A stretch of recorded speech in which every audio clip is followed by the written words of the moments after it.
Ayan, isang mapagpalang umaga, tanghali, gabi na naman po sa mga kapatid natin kay Kristo. Again po, ito naman po ang inyong mababang lingkod, Brother Aljan Bagatnan o Mr. 721 Catholic. At may isang videong tampok na naman po akong ibibigay sa inyo kung saan po ay may dalawang Protestant church na naman po ang nagsara. Ang tanong, bakit nga ba? Kaya hindi ko na po ito patatagalin pa, ibibigay ko na po sa inyo si Father Darwin Kitgano. Hello mga kapatid! Kasama ko ngayon si Brother Nonoy Vanias, isang evangelizer natin dito sa Agusan del Sur. Lalo na sa, sa San Francisco. San Francisco. So, ang ganda ng storya ng buhay niya at dahil sa pagsisikap niya sa pagsiwalat sa magandang balita, maraming mga protestante na naliwanagan. Nabalagan. So, nabalik sa simbahan dahil yon sa pagtiwalat lang sa katotohanan. Hindi natin sila pinipuwersa, kundi tinuturuan lang natin. So, very inspiring yung buhay ni Brother Remy Banyas. Pakinggan po natin yung kanyang testimonya. Brother Remy, paki-greet sa ating mga malugod na taga-subaybay. Magandang hapon po sa inyong lahat. Sa lahat ng taga-subaybay ng Punto, kay Father Darwin account. So, una, naging isa kong evangelizer kasi lubod sa aking loob na talaga akong magsanay at na maging evangelizer.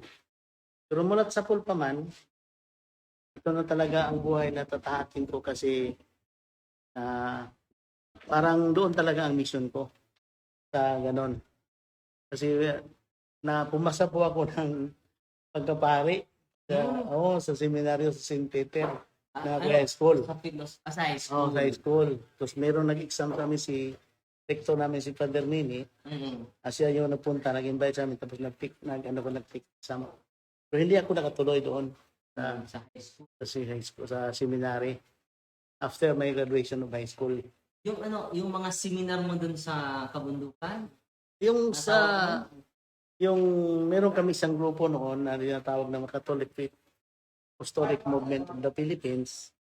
Kasi nahawa din ako sa yung nagtatag noon si late Rodolfo Asora Tejidor.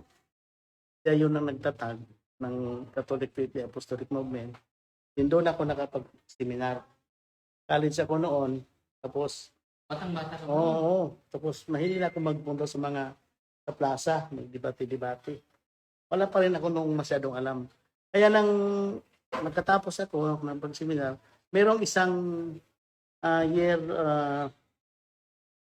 1989, 1995, ganun. Almost 2000, 98. Kasi, mayroong isang kapilya doon sa amin na parang isasara na. Bakit isasara? Marami ng mga sekta doon. Wala Wala nang masyadong sumisimba. Ay, Kaya nga, ang naiwan doon, yung GKK chairman na lang.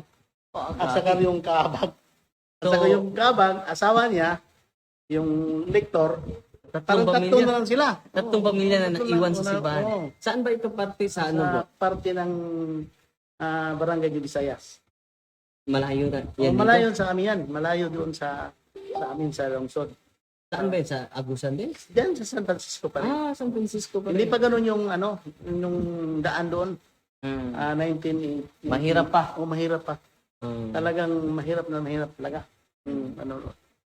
So, pinuntahan ninyo? Pinuntahan namin. Pinadala kayo sa pare doon? Kasi mayroong nag-request sa amin doon na pwede ba kasi pasasara na yun eh. Yung kapilya. Kasi wala namang talagang Tapos yung medyo sa parang marami ng damo. May minot Sa kapilya. sa kapilya. Kaya pumunta kami doon. Mga ilang kilometro galing sa San Francisco? San Francisco. Almost 8 to 10 kilometers. Pero, parang pero, tungas na. puro siya maputik. Maputik. Pag umuulan, maputik talaga. Wala pang sasakyan makapunta, maglakad ka lang doon, Dre. Nang umabot kami doon ng first batch, pumunta kami doon. At saya namin kasi tag-init. So makapunta kami doon sa magdala kami ng tricycle. So, mapasok yung Mapasok, tricycle oo. kapag tag-init. Tag-init. Pero Pag umuulan naman, Lakad. hanggang tuhod yung puti. Grabe. O kung abot kami dito hanggang tuhod ang puti. Oo, hanggang po. Tapos 5 kami na pinapunta doon, mga kasama ko. 4 kami doon din napunta, tapos inaano namin, inaibalit namin yung kapilya. Talagang ganun talaga ang nangyari. Meron pa nga, Tatlo na lang pamilya. pero madaming mga simbahan doon ng ibang sikta. Ano yung mga present na simbahan? Meron sila doong Pentecostal, Assembly of God, merong Baptist, meron pa rin Born Again. Anong taon nito? 1990 1990 o 1988, mga almost 2000 itina na ito, gano'n. Parang 2000. Oh, kasi kinasal kami is 1998. Oh, tapos bali almost 2000. 2000. Hindi pa nung progreso yung San Francisco. Tapos nakaabot kami doon, nagkanda kami ng seminar. Tapos pinaputukan pa kami doon eh. Pagdating ng pagdating ng first night, ng first batch, pinaputukan kami doon. Tapos, baril na pinaputok kasi lasing yun. Baril na kayo doon eh. Tapos, wala lang. Kasi alam naman namin, papunta kami doon, pinapunta kami ni Father John Adiba. Kasi siya yung parespis namin. Parang Juan. Adiba. Saan siya Perfecto. Nandun sa Papua New Guinea siya ngayon. Cabinet din siya. Siya yung parespis. Binuksan yung binuksan namin doon. Nagseminar kami. Yung kapilya nila noon, Dre, walang mga sahig na simento. Lupa pa lang. So, talagang mahirap talaga na kapilya. Tapos nagseminar kami doon. First batch. Tapos sa awa ng Diyos sa 6th din. Hanggang umabot kami ng 3 batch, 4 na batch. Doon na.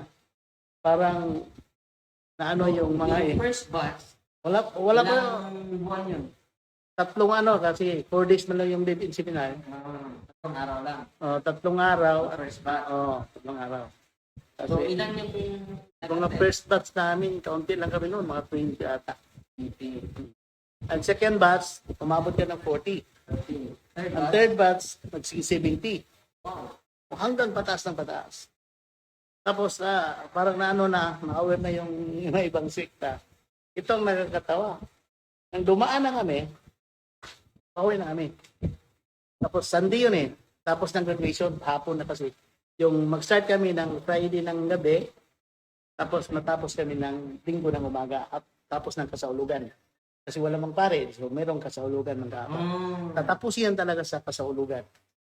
Kasaulugan sa pulong. Tapos magkukumunyon, ganun. Pag-uwi na namin, pauwi na kami. Meron nandun sa amin, tinabihan kami ng isang pastor. Brad, uuwi na kayo midiri. Kawawa na kami rito. Nung una, sa kusako yung maibigay sa amin. Bigas, gano'n. Ngayon, itlog na lang talaga ng manok. Ang kanila. Parang sasarahan na yung nila eh. Yung simbahan nila. Ganon ang nangyari doon. Hanggang meron kami experiences na nagbaha. Pero meron na talagang meron na schedule ng seminar.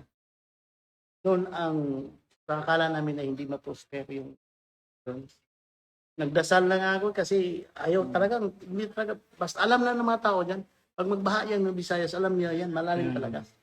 So pumunta ako doon, sumakay ako ng bangka, sa sobrang laki ko, hindi ako makasakay sa bangka. Kaya nag-antay ako ng ilang oras doon dito sa kabilang kasi lahat ng daan na tubig na. So doon sa kabilang kali nag-antay ako na mayroong dumaan. So naawa ng Diyos, mayroong isang dumaan. Kaya yung bangka niya is bungi, yung yung putol yung sa harapan. So tinawag ko, kakilala ko naman, "Oy Brad, sakay ako." Yung tubig, ganun sa papasok doon sa bangka, malulunod talaga kami. So nagdasal lang ako tapos yung kasamahan ko pala doon sa seminar, hintay na. Kasi Marami ng tao kasi ako yung next na speaker doon. Ang nangyari, inantay talaga ako nila kasi ang topic ko noon is Holy Bible in general. Yung topic. Then, the second topic, ako pa rin. Kaya, ang topic ko doon is 9 o'clock. Sana nandun ako before 9 o'clock. Wala pa ako. Wala pang kape. Meron pa ako. Pinipicturean ba ako nung may mga yung picture na ano, right? Yung mayroong film. Yung film. Yung yun pala. Tapos, tapos pupunta namin doon. Sinundo na ko nila kasi na ano na sila. Ano na yung mga kasamahan ko, baka ano na nangyari sa akin. Kasi walang cellphone. Wala lahat. Walang cellphone. Walang communication. So, pag pumunta ko doon, pinasundo talaga ako ng kalawa, sakay ng karusa. Kasi maputik talaga para madali ako makapunta doon. So, nang pumunta ako doon, umabot ako na mga 9:15 to 10. Hindi pa ako nakapagpunas ng tiin. I start my picture. Then, I turned out. Parang nakapunta ka sa isang misyon na hindi mo akalain na kinasamahan ka ng Panginoon. Kaya naiyak talaga ako na during my picture, I am not expected na ganun talaga ang misyon na pupuntahan ko. Na sa hirap, pero pagpunta ko doon, pag nakarating ako doon, masaya pala. Parang ang hindi ko hindi na yung saya na natanggap, naranasan ko. Kasi yung mga tao talagang happy sila talaga na nakarating ako doon. At that time, successful yung mga seminar namin doon hanggang natapos. Napaayos talaga ang kapilya. Hanggang ngayon, maganda ang kapilya doon. At mga bana-bana, pinaman po ka natusan mangit. Kasi yung isang chapel sa San Isidro, yung lahat ng mga tao doon, pumunta doon sa chapel ng San Roque. San Roque yung patron. Sa kabilang chapel, San Isidro yung patron nila. So pumunta, meron kaming isang gawain na before the graduation, merong nagdadawang manyanita. Nung nakita namin yung mga tao, pumunta nagdala ng mga sulok. Kasi yung mga participants, inamanyanita na, kandahan niya ng para i-greet sila ng kasi bukas, mag-graduate na. Yung tao nakikita ng brother, ang dami talaga. Puros ilaw, parang nagdondrosary. Talagang ang dami galing sa bukid. Pababa, pumusok. Hanggang doon, hanggang ngayon, ang ganda ng kapigan nila doon. Yung conversion sa mga ilang tao yung na-converted sa Marami. Marami din yung basta yung dalawang kapilya doon scrap. Yung dalawang kapilya ng ibang sekta, simbahan. Dalawang simbahan. Nagsara. Sa mga protestante na nagsara. Dan sa katekismo. So, yun po ang magandang experience ni kapatid na Rini Banyas. No? So, sa team nila. Kasama ko doon si Brad Maning Gonzales. Si Brad Dinis Padora, yung kasama natin kanina. Si Brad Lito Vergara, yung mga kasama ko doon. At saka yung kasama namin isang na doon kayo matutulog? Oo, doon kami matulog. Yung tulugan namin, bahay lang simpleng bahay lang. Doon kami sa sahig, natutulog. Kung anong makain nila, makakain din na. Kaya nga, nang pumunta kami doon sa bahay nila, talagang talagang doon nila namumulat na talagang yung ang tunay na yung tunay na katuruan. Dalawang simbahan sa ibang sekta na sara. Dahil sa evangelization at katekisan. Na ginawa ninyo doon. Kasi so, namulat sila. Kasi pinadala the parish represent out there for the purpose na talagang evangelize nila. So, tinulugan talaga nila doon. Yung mga umabot kami ng 14 batch. 14 batch? Ang dami, no? Ang dami talaga nabalik. Kaya nga, naayos yung simba nila eh. Maganda na simba nila ngayon. Kaya, salamat sa Diyos na in that opportunity, ginamit kami ng Panginoon. 14 batches, no? Ang, nag-attend sa inyong seminar. Kasi 3 days every batch? 3 days. Sa isang buwan, isang seminar yun. Kasi meron yung nakaseminar ngayon, bukas sila, sa susunod na sila na din yung sponsor. Mm. Sila yung magpakain. Pero yung meron kami mga kasamahan kasi 5 kaming mga talagang nagtuturo. Tapos yung 5 na ano yung isa, asawi na yung isa, 4 na lang kami. Just imagine ha, 2 simbahan sa mga protestante doon sa kabundukan ay nasara Nasara. dahil sa Sa katikismo katekismo. ng simbahan. So ito po pala tandaan mga kapatid na kung dublihin natin yung catechism natin dito sa social media, sa kabundukan, sa mga parokya natin, dadami talaga ang babalik sa katotohanan. Oo. Kasi wow talaga ang tao ngayon. Totoo. Yan naman ang dala ni Kristo, kapatid. Oo. Katotohanan at grasya. Yan sa John chapter 1 verse 17. Babasahin natin, bro. Ito ang nakasulat eh. Ang ganda ng dala ni Kristo. At ang dala din nila ni Brother Remy at Brother Maning at sa kasamahan ay walang iba kundi katotohanan.